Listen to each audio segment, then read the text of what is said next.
Bien, vamos a dar continuación a nuestra clase. No sé exactamente qué pasó, pero se cerró mi pantalla. Por ende, tuve que salvar el videíto este para no perder la video audio, ¿sí? Entonces, vamos a dar continuación en lo que estábamos hablando, en lo que sería la evolución de nuestra enfermedad. Estábamos mencionando que luego de lo que es conocido como la resolución de esta patología, nosotros vamos a estar viendo algunas excepciones notables en las presentaciones clásicas de los procesos infecciosos. Hablábamos también de que las enfermedades infecciosas crónicas tienen una evolución muy prolongada y en algunos casos son irregulares.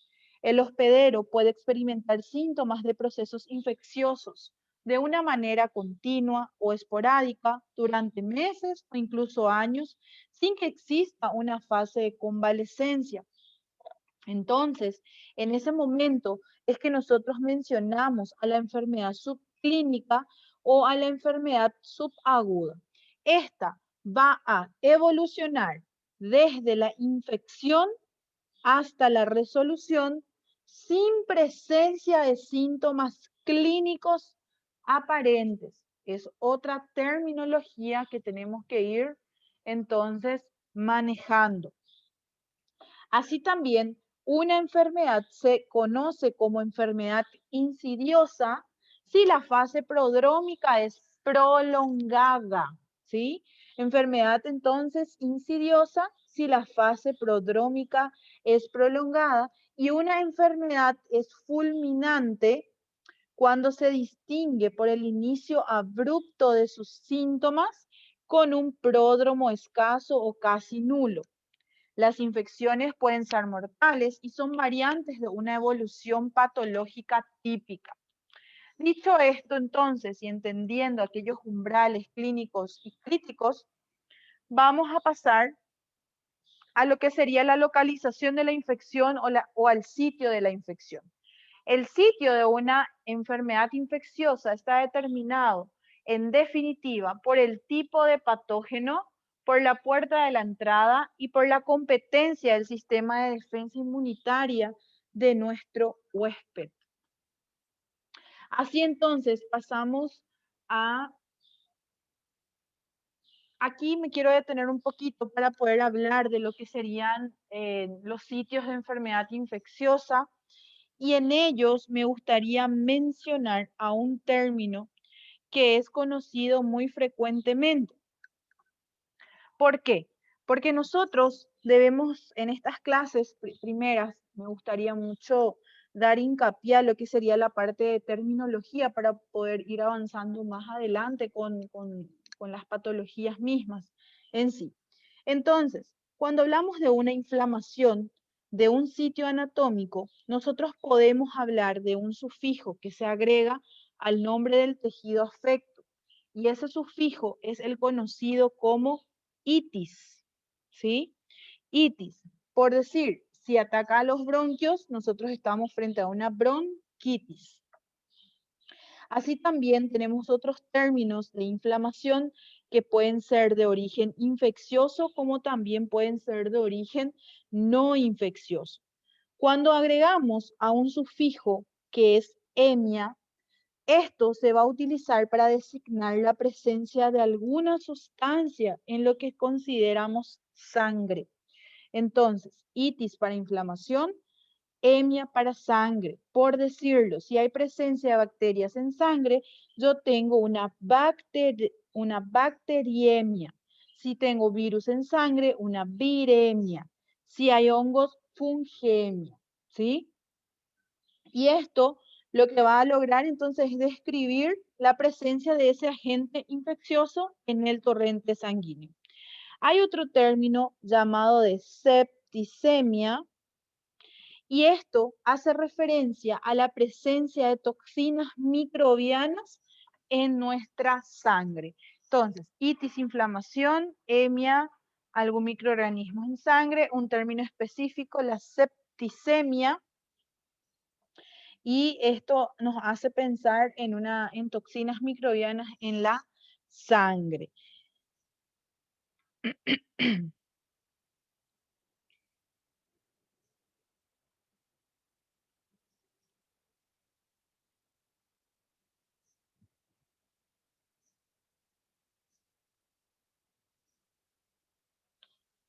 Bien, dicho esto, entonces pasamos a otro concepto que me gustaría mucho describirles a todos ustedes, que es el absceso. Y es un término muy frecuentemente hablado y también utilizado y visto. Entonces, el absceso, ¿qué es? Es una bolsa localizada de infección compuesta por un tejido desvitalizado, microorganismos y también células leucocitarias fagocíticas del hospedero. La diseminación de este patógeno es contenida por el hospedero, pero la función de las células leucocitarias dentro de este ambiente tóxico de absceso puede estar obstaculizada y su eliminación de los microorganismos entonces se va a hacer más lento si no es que se detiene. Entonces, cuando mi cuerpo está queriendo compensar a esta obstrucción frente a este absceso, crea ese ambiente tóxico, esto se obstaculiza y la eliminación entonces o se enlentece o incluso se puede llegar a detener. Estos abscesos suelen requerir drenaje quirúrgico para poder lograrse una curación completa. Así también las infecciones de implantes biomédicos como ser catéter, válvula cardíaca artificial o implantes protésicos de huesos, raras veces se vuelven por medio de respuesta inmunitaria del hospedero. Y el tratamiento es antibacteriano. Los organismos infecciosos colonizan sobre aquel implante y puede producir una matriz densa de células, de proteínas y de material capsular que va a demandar el retiro del dispositivo. O sea, estamos hablando ya de algunas complicaciones frente a lo que sería ese cuerpo extraño dentro del cuerpo. En este caso menciona el ejemplo de materiales protésicos. Dicho esto, entonces vamos a pasar a lo que serían los factores de virulencia. Y hablando de los factores de virulencia, lo vamos primeramente a conceptualizar y entender qué son esos factores. Y estas son sustancias o productos generados por los agentes infecciosos que van a reforzar la capacidad de causar la enfermedad. Estos pueden llegar a agruparse en 4 grandes categorías y entre ellas mencionamos a la toxina. Y cuando hablamos de toxinas, nosotros lo volvemos a subdividir en exotoxina y endotoxina. Así también tenemos a otra categoría que son los factores de adherencia, tenemos a los factores de evasión, tenemos a los factores de invasión. Entonces, esas serían las categorías de estos factores de virulencia que podemos llegar a encontrar.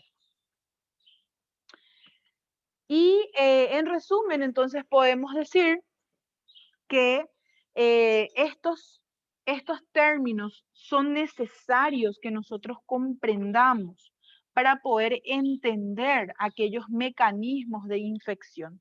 Y a modo de repaso y cierre, me gustaría volver a repetirles lo que es la epidemiología.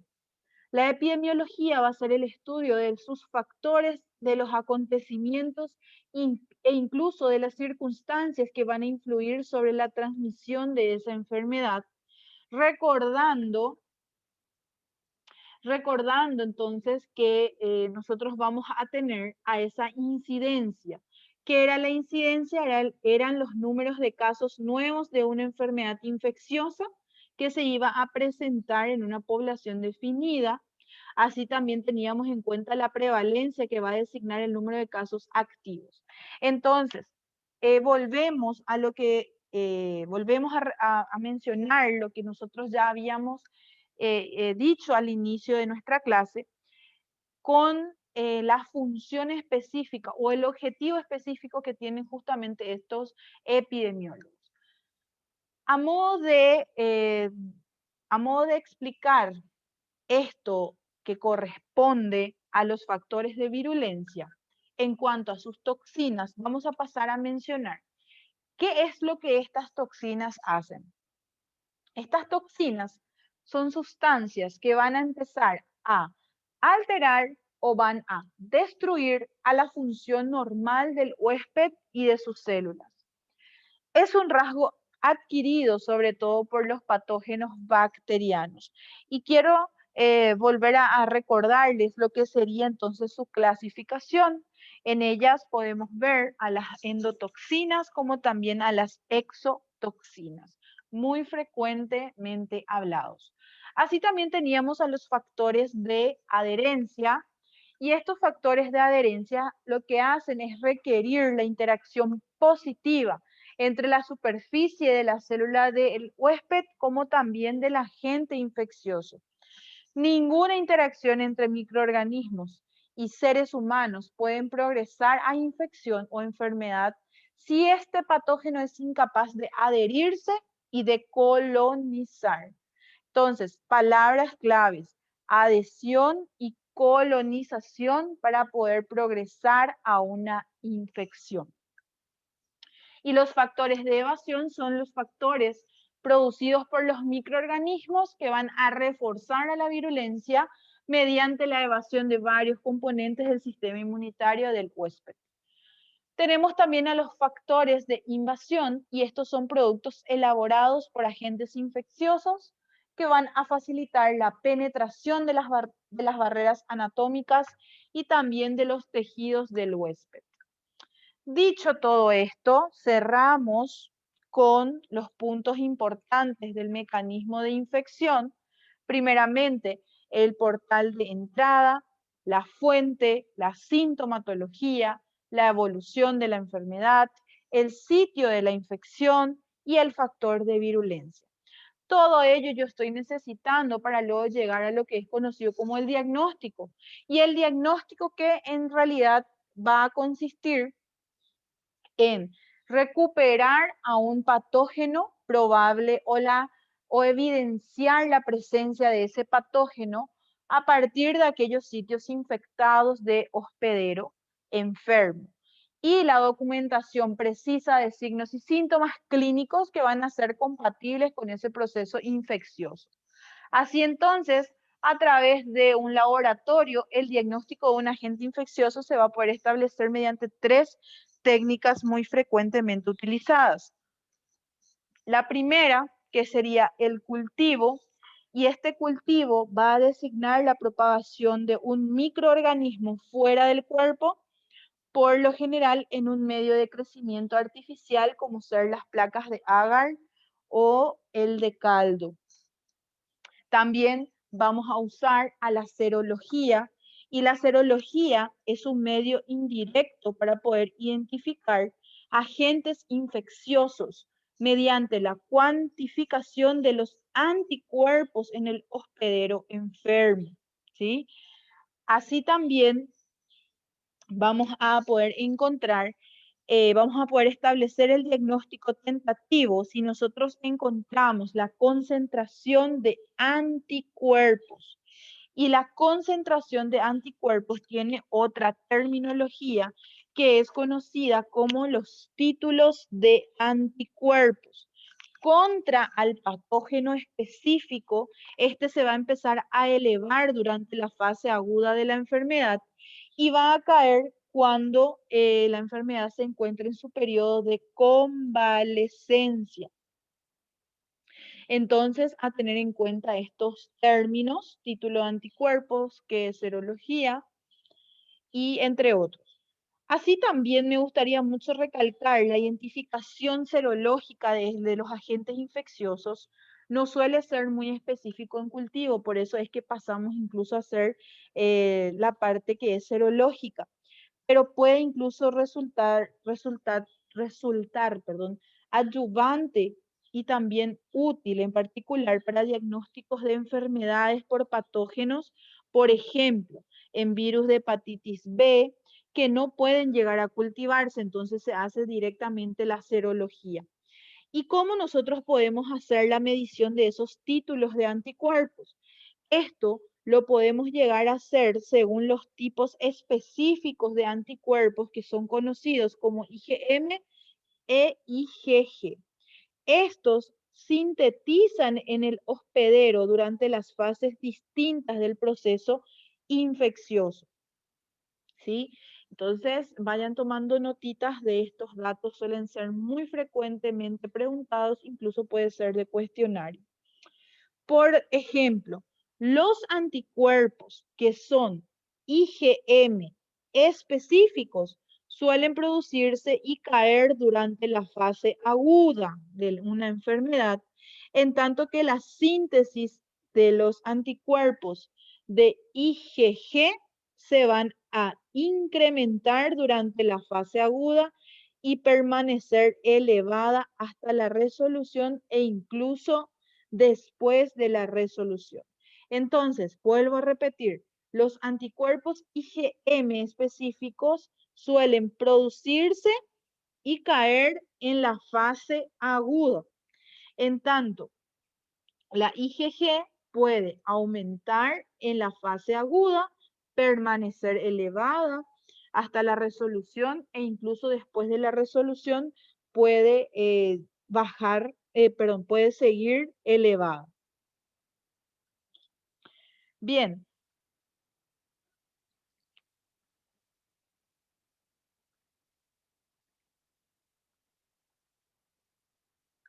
pasamos entonces al siguiente medio o la siguiente técnica de laboratorio para poder llegar a lo que es mi diagnóstico certero y ellas son las secuencias genómicas.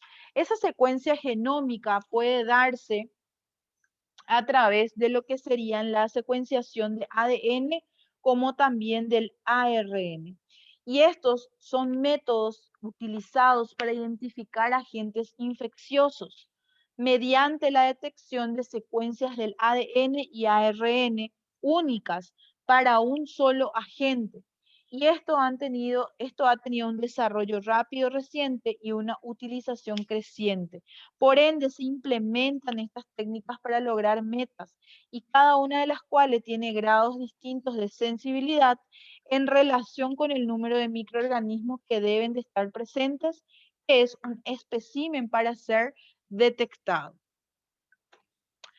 Entonces, el diagnóstico definitivo de una enfermedad infecciosa va a requerir de la recuperación de la identificación del microorganismo infeccioso mediante observaciones microscópicas de esos agentes, mediante tinciones especiales, mediante muestras especiales, mediante cortes de tejidos especiales, aislamiento del cultivo. Si no se logra entonces detectar al agente a nivel de cultivo, estos pasan a lo que serían nuestras serologías, teniendo en cuenta que algunas patologías no pueden pasar por cultivo, ni por caldo, ni por agar, ¿sí? Ni por placas de agar, ni tampoco por caldo.